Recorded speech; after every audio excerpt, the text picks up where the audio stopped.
Hello အားလုံးမင်္ဂလာပါ MYDDC ကွန်ပျူတာတင်တဲ့ YouTube channel ကနေပြီးတော့ကြိုဆိုလိုက်ပါတယ်ကျွန်တော်ဒီနေ့မျှဝေပေးတော့မယ့်သင်ခန်းစာကတော့ Adobe After Effects မှာပေါ့နော်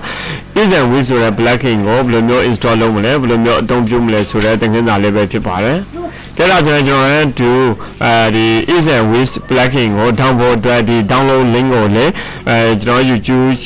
ကျွန်တော်ဒီ video ရဲ့ description အောက်မှာထည့်ပေးသွားမှာဖြစ်ပါတယ်ကဲအရင်ဆုံးကျွန်တော် down ထားတဲ့ plugin လေးပေါ့နော်ဒါ down ပြီးသွားရင် down မဲ့ link ကိုလည်းကျွန်တော်ထည့်ပေးထားမယ်ဒီလိုမိက link နဲ့ဆိုတော့ဒီမှာ download ကိုနှိပ်လိုက်ပေါ့နော်ဒီ link ကိုလည်းထည့်ပေးထားမယ်ကဲဒါဆိုရင်တော့အခု Wizz plugin ကို right click ထောက်ပြီးတော့ကျွန်တော်ဟာ extra files desktop မှာတင်လိုက်မှာပေါ့နော်ကဲဒါဆိုရင်တော့ဒီ desktop ပေါ်မှာရောက်လာပြီဒါကတော့မလိုအပ်တော့တာဖြစ်တဲ့အတွက်ကျွန်တော်ကပိတ်ထားလိုက်မယ်ဒါကမူရင်းအတိုင်းကျွန်တော်တင်ထားတာသူ့ကိုဝိညာဉ်ဖိုင်ချုပ်ပြီးတော့ပေါ့နော်ဒါကတော့ဝိညာဉ်ဖိုင်ချုပ်ထားတာပေါ့နော်ဝိညာဉ်ဖိုင်ချုပ်နည်းကိုလည်းဒီမှာတင်ပေးမယ်ဘယ်လိုချုပ်လို့ရလဲဆိုတော့ဒီလိုမျိုးဖိုင်ဖြစ်လာဖို့အတွက်ဒီ folder တခုကိုဝိညာဉ်ဖိုင်ချုပ်မယ်ဆိုတော့ right click ထောက်ပြီးတော့ add to archive ကိုနှိပ်ပေးရမှာဖြစ်ပါတယ်ပြီးတော့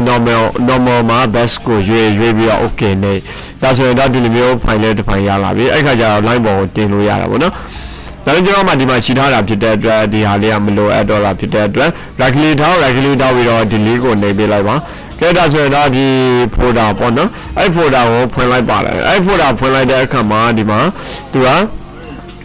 ဒီထဲမှာ file လေးခု item လေးခုရှိတာတွေ့ရမယ် item လေးခုကို select မှတ်မယ် select မှတ်တဲ့အခါမှာhome ကနေပြီးတော့ all select ကိုပေးလိုက်ပါနော် all select ကိုပေးလိုက်ပြီးရင်တော့ home ကနေပြီးတော့ဒီမှာcopy to နော်copy to ပေါ့နော်အဲ့လိုမျိုးတော့လေရဒီမှာ copy ကိုနဲ့လေရနော်ဒါကို copy လုပ်ပြီးတော့ပေါ့နော် copy လုပ်ပြီးရင်ဒါကိုရွှေ့ထားလိုက်လို့ရတယ်ပြီးရင် right click ထောက် computer ကို open နဲ့ဖွင့်လိုက်တယ် open နဲ့ဖွင့်ပြီးတဲ့နောက်ပိုင်းမှာကျွန်တော်တို့ဟာဒီ C program ထဲကိုဝင်မယ် C program ထဲကို right click ထောက် open နဲ့ဖွင့်နောက်ပြီးတော့ဒီ program files right click ထောက် open နဲ့ဖွင့်ဒီတိုင်းလေးတော့လို့ရသလိုဒီမှာ Adobe ဆိုတာရှိတယ်အဲ့ Adobe ကို enter ခေါက်လိုက်ရင်လည်းဖွင့်တာပါပဲအတူတူပဲကျွန်တော်က Adobe After Effects CC 2022ကိုသုံးတာဖြစ်တဲ့အတွက်ပေါ့နော် After Effects 2022ထဲကိုဝင်ပေးရမှာဖြစ်ပါတယ် enter ခေါက်လိုက်ရင်ဝင်တာနဲ့အတူတူပါပဲပြီးရတော့ support files ထဲကိုဝင်မယ် support files ထဲကိုဝင်မှာဖြစ်တဲ့အတွက်သူ့ကိုလည်း enter ခေါက်ရင်လေးရတယ်double click နဲ့လည်းရတယ်ပြီးရင်ဒါတွေကဒီကောင်လေးတွေက JSX ပေါ့နော်Adobe After Effects extension script ဖြစ်တဲ့အတွက်ပေါ့နော်သူက script ထဲမှာတွားထည့်ရမှာเนาะ After Effects မှာ plugin တွေအရင်များတယ် plugin အုပ်စုထဲမှာဆိုရင် plugin ရှိမယ် preset ရှိမယ်နောက် script ဆိုတာရှိမယ်ဒီကောင်လေးဆိုရင်တော့ JSX ပေါ့နော်ဒါလေးကတတိထားပေးရမယ် JSX ဆိုတာကြတော့ဒီ script file script ပေါ့နော် After Effects script ပေါ့နော်အဲ After Effects script ကိုဝင်မယ် double click နှိပ်မယ်နှိပ်ပြီးတော့ script UI panels ကို right click ထောက် open နဲ့ဖွင့်လိုက်ပါဖွင့်ပြီးတော့ဒီနေရာမှာလာချမှာဖြစ်ပါတယ်နော်ဒီဟာလေးကို right click ထောက် copy ယူဝင်လို့ရတယ် copy ယူပြီးတော့တခါတည်းဒီတိုင်းဆွဲထည့်လိုက်လို့ရတယ်ကျွန်တော် right click ထောက် copy ယူလိုက်တယ်ပေါ့နော် copy ယူပြီးတော့ right click ထောက်ဒီနေရာမှာ paste ရှာတယ်ပြီးရင်တော့ continue ကိုထည့်လိုက်တယ် continue ကိုထည့်လိုက်ပြီးရင်ဒါလေးကိုပိတ်လိုက်မယ်ဒီ file လေးကမလိုအပ်တော့တာဖြစ်တဲ့အတွက်ကျွန်တော်တို့မလိုအပ်တော့တာဖြစ်တဲ့အတွက် right click ထောက် delete နဲ့နှိပ်လိုက်မယ်ပြီးရင်တော့ဒီ recycle bin ထဲမှာလည်းမထားတော့ဘူးဆိုရင် right click ထောက် empty recycle bin ဒါအမိုက်ပုံကိုတွန့်ပလိုက်မှာပေါ့နော်ပြီးရင်ကျွန်တော်တို့က Adobe After Effects ကိုဖွင့်ပြီးတော့ပြန်ပိတ်မယ်ဒါကတော့ပိတ်လိုက်တာပေါ့နော်ပြန်ဖွင့်မယ်ဆိုတော့ကျွန်တော်အခုနကဒီ Adobe After Effects ဒီမှာ CC 2022ပေါ့နော်2022 version တော့2021တို့ကအကုန်သုံးလို့ရပါတယ်အဲ့လိုဆိုရင်ကျွန်တော်ကဒီ software ဖွင့်မှာဖြစ်တဲ့အတွက် enter နဲ့ခေါက်လိုက်တယ်ပေါ့နော်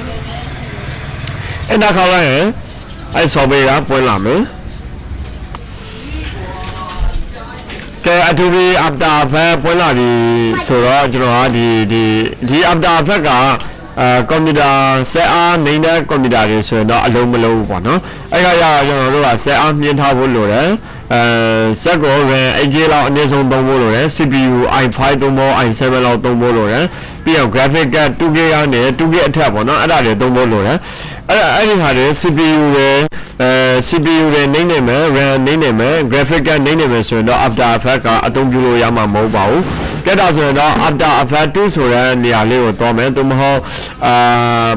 project အသစ်တစ်ခုယူမယ်ဆိုလို့ရတယ်နော်ကျွန်တော် project အသေးယူတဲ့နေ့ကိုမပြတော့ဘူးအရင် video တွေမှာ project အသေးယူတဲ့ပုံစံမျိုးလေးအများကြီးပြတာရှိတယ်ကျွန်တော် saver text ကိုဝင်လိုက်တာပေါ့နော် saver text ကိုဝင်လိုက်တဲ့အခါမှာ saver text project ကိုဝင်လိုက်တဲ့အခါမှာဒီအထက်ကိုရောက်သွားလိမ့်မယ်နော်ဒီထက်ရောက်သွားလို့ရှိရင်ကျွန်တော်ကဒီ composition အသစ်တစ်ခုယူမယ်ဆိုပါတော့နော်composition အသစ်တစ်ခုယူမယ်composition အသစ်တစ်ခုယူမှာဖြစ်တဲ့အတွက် right click ထောင်း new composition ပေါ့နော် new composition အဲ့မှာဒီ comp 7ကိုကြာတော့ကျွန်တော် is and with လို့ပဲနာမည်ပေးမယ် is and with ပေါ့ wiz with ပေါ့နော် is and with နော် setting ကတော့ဒီတိုင်းပဲအကုန်လုံးဒီတိုင်းပဲထားလိုက်မှာပေါ့နော်အကုန်လုံးဒီတိုင်းအခုကျောင်းသူကျောင်းသားတွေတွေ့ရတဲ့အတိုင်းထားလိုက်မယ် background color ကိုတော့အနက်ရောင်လေးပြောင်းထားပေးလိုက်မယ် okay နေလိုက်မယ် okay ထည့်လိုက်ပေးမယ်ဒါဆိုတော့ is and with ဆိုတဲ့ composition တစ်ခုရတော့ဟင်ဒီဟာလေးတွေကိုကျွန်တော်တို့ကမပြတ်စေချင်ဘူးဆိုရင်တော့file ကနေပြီးတော့ save နဲ့လုပ်ထားပေးရမှာဖြစ်ပါတယ်ကဲရပြီအဲ့လိုဆိုရင်ကျွန်တော်ကဒီနေရာမှာဒီစာသားလေးတွေရေးမှာဖြစ်တဲ့အတွက် right click ထောင်း new ဒီနေရာမှာစာရေးမှာပေါ့နော်စာရေးမယ်ဆိုရင်တော့ကျွန်တော်ဘာတွေရှိလဲစာရေးဖို့အတွက်ဒီကနေတန်းတော်လို့ရလားပေါ့နော်တန်းတော်လို့ရမလားမရဘူးလားကြည့်အောင်တကယ်လို့ဒီကနေတန်းပြီးတော့စာရေးဖို့အတွက်မဖြစ်နိုင်ဘူးဆိုရင်တော့ဒီအပေါ်မှာရှိနေတဲ့ဟာလေပေါ့နော်အဲ့လိုဆိုရင်ဒီမှာလေးရှိတယ်ဒီဟာကြတော့ project panel ဒီအောက်မှာကြတော့ဗာ panel လဲဆိုတော့ new ဒါကြတော့ကဲဒါဆိုရင်တော့ကျွန်တော်ကဒီနေရာလေးကိုပေါ့နော်ဒီlayerနေရာမှာ right click ထောင်း new text layer တခုယူပါမယ် text layer တခုယူလိုက်တယ် text layer ကိုကျွန်တော်ကအဲ့မှာတခုခုစာရေးလိုက်မယ် back ပေါ့နော်ဒါသူ့ကို control A select မှတ်တယ်သူမဟုတ်ဒီ selection tool လေးကိုယူမယ် selection tool လေးကိုယူပြီးတော့သူ့ကိုစလုံးစာအကြီးလုံးပဲပေါ့နော်စလုံးစာအကြီးလုံးမှာဖြစ်တဲ့အတွက်ညာအဲ့မှာ character ထည့်ဝင်မယ် window ကနေပြီးတော့ character နော် character ကိုပြန်ဖော်လို့ရှိရင်ဒီမှာ window ကနေပြီးတော့ character နော် character panel ကိုဒီနားမှာထားခြင်းတယ်ဒီနားမှာထားပြီးတော့ဒီ PC ကို64အစားကျွန်တော်တို့ကကိုလိုသလောက်ကိုရိုက်ထည့်ပေးလို့ရတယ်150နော်150အနေထားပေါ့နော်ဒါကတော့ stroke ကကျွန်တော်မထားချင်ဘူးဆိုရင်တော့အဲ့နေရာမှာ stroke မထားချင်ဘူးဆိုရင်ဒီနေရာမှာ PC နေရာမှာ0ထားလိုက်ပေါ့နော်ဒါဆိုတော့ stroke မရှိတော့ဘူးအဲ့ကကြတော့အစားပေါင်းများစွာကြီးရင်လည်းဒီကောင်ရဲ့နှစ်ဆ3ဆလောက်ကြီးပဲဆိုရင်450ထားလိုက်မယ်ပေါ့နော်အခုဆိုရင်တော့ဒီကောင်လေးကအပေါ်ရောက်ချင်လေးရောက်နေမယ်ဘေးကိုရောက်ချင်လေးရောက်နေမယ်ညာဘက်ကိုရောက်ချင်လေးရောက်နေမယ်အောက်ကိုရောက်ချင်လေးရောက်နေမယ်အလေးစင်တာထားလို့ရပါတယ်အလေးစင်တာထားမှာဖြစ်တဲ့အတွက်သူ့အလေးစင်တာထားမှာဖြစ်တဲ့အတွက်ကျွန်တော်တို့ကဘာကိုယူပေးရမလဲဆိုတော့ဒီနေရာမှာ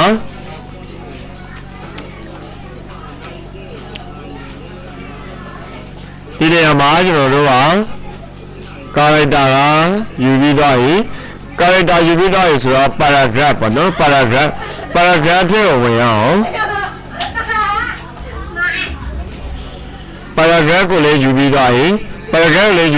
ဆိုတော့နောက်ထပ်တစ်ခုထည့်ယူရမှာ align ပေါ့နော် align ကိုတော့မယ် align ကိုလည်းဒီနားလေးမှာထားမယ်ပေါ့နော်ဒီနားလေးမှာထားမယ် align horizontally align vertically အဲ့ဒါတခုကိုရွေးပေးလိုက်လို့ချင်းသူကအလေးစင်တာကိုရောက်တော့မှာပေါ့နော်အလေးစင်တာရောက်တော့မယ်ပြီးရင်ဒီ anchor point ကိုအလေးမှာထားမယ် anchor point ကိုအလေးမှာထားမှာဖြစ်တဲ့အတွက် anchor point သူ့ကိုယူမယ်ယူပြီးတော့သူ့ကိုအလေးစင်တာမှာထားလိုက်မယ်ပေါ့နော်ကဲရပြီဒီနေတာရပြီဆိုရင်ဒီ selection 2ကိုတော့မယ်ပေါ့နော်တော့ပြီးတော့အမြဲတမ်းကျွန်တော်အလုံးတိုင်းကို save လုပ်ထားရမယ် save control s လုပ်မယ်ပေါ့နော်ဒါ save လုပ်ထားတယ်ပြီးရင်ကျွန်တော်တို့ကဒီကောင်ကိုဒီ text layer ကို select မှတ်မယ် keyboard ပေါ် P ကိုနှိပ်မယ် P ကိုနှိပ်ပြီးတော့ဒီ position ပေါ့နော် position ဒီနေထားထားမယ်ပြီးတော့အစားကိုလာမယ်အစားကိုလာတဲ့အခါမှာဒီလိုမျိုးဒီကောင်လေးကိုဆွဲလာမယ်ဆွဲလာတဲ့အခါမှာကျတော့ဒီလိုမျိုးမငြိမ်မညာဖြစ်မှဖြစ်တဲ့အတွက် shift key လေးကိုနှိပ်ထားပြီးတော့ဒီလိုမျိုးလာခဲ့မယ်ပြီးရင်ကျွန်တော်တို့ကဒီတိုင်းဝင်လာမယ်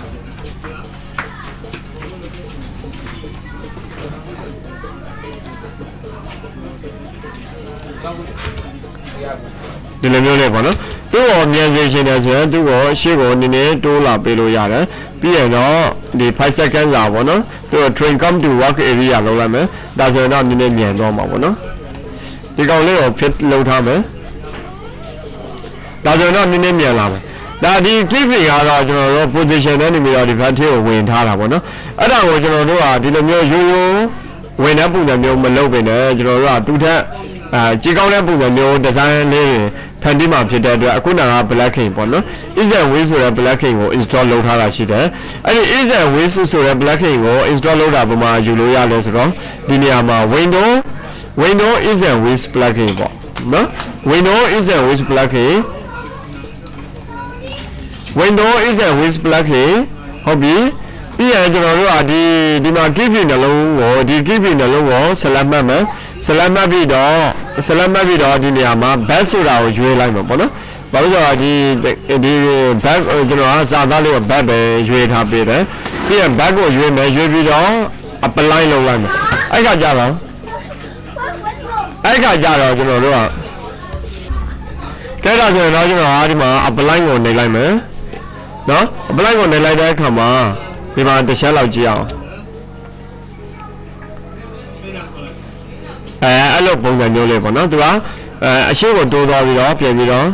နောက်ပြန်ဆုံးလာတဲ့ style လေးပေါ့နော်အဲ့လိုမျိုးကို is and Wizz blacking နဲ့အလုပ်လုပ်တာပေါ့နော် is and Wizz blacking ကအဲ့လိုပုံစံမျိုးလေးတွေမှာကျွန်တော်တို့ကဒါမျိုးလေးတွေပေါ့ကဲရပြီဒါကတော့ back စုံတဲ့ပုံစံမျိုးပေါ့နော်နောက်သူ့ကိုတို့ကမျက်လုံးမိတ်ထားမယ်နောက်စာသားတစ်ခုယူမယ် regulator new text layer နော် new text layer အဲ့မှာကြတော့ bounce b o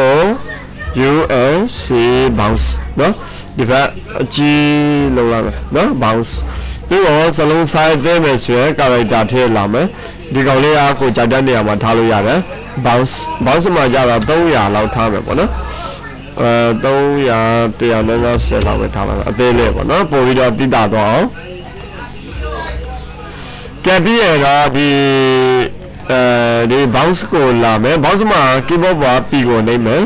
P ကိုနှိပ်ပြီးတော့ 4 second မှာထားမယ် 4 second မှာထားပြီးတော့သူ့ကို position ယူလိုက်မယ်ယူလိုက်ပြီးတော့အစကိုလာမယ်အစလာပြီးတော့သူ့ကို selection 2ကိုယူပြီးတော့အပေါ်ကိုဆွဲတော့ပေးမယ်ပေါ့နော် shift key လေးကိုနှိပ်ပြီးတော့ဆွဲမယ်ဆွဲတဲ့အခါမှာဒီလိုပုံစံမျိုးကြားလာမယ်ပေါ့နော်ဒီလိုပုံစံမျိုးဒါပေမဲ့အပေါ်ကတော့အောက်ကိုကြားလာတယ်မှန်တယ်ဒါပေမဲ့သူကလှုပ်ရှားမှုမရှိဘူးပေါ့နော်လှုပ်ရှားမှုမရှိတော့သူကဒီပြောမယ်ဆိုရင်ဆွဲဆောင်မှုမရှိတဲ့ပုံစံမျိုးပေါ့နော်အဲ့ခါကျတော့ဒီ keyframe နှလုံးကိုဘာလုပ်မလဲဆိုတော့ select မှတ်လိုက်မယ် select မှတ်လိုက်ပြီးတော့ဒီ easy ဆိုတဲ့နေရာမှာ bounce ကိုရွေးမယ်ရွေးပြီးတော့ apply လုပ်လိုက်တယ် apply လုပ်လိုက်တဲ့အခါကျတော့ကျွန်တော်တို့ကဒီလိုမျိုးတစ်ချက်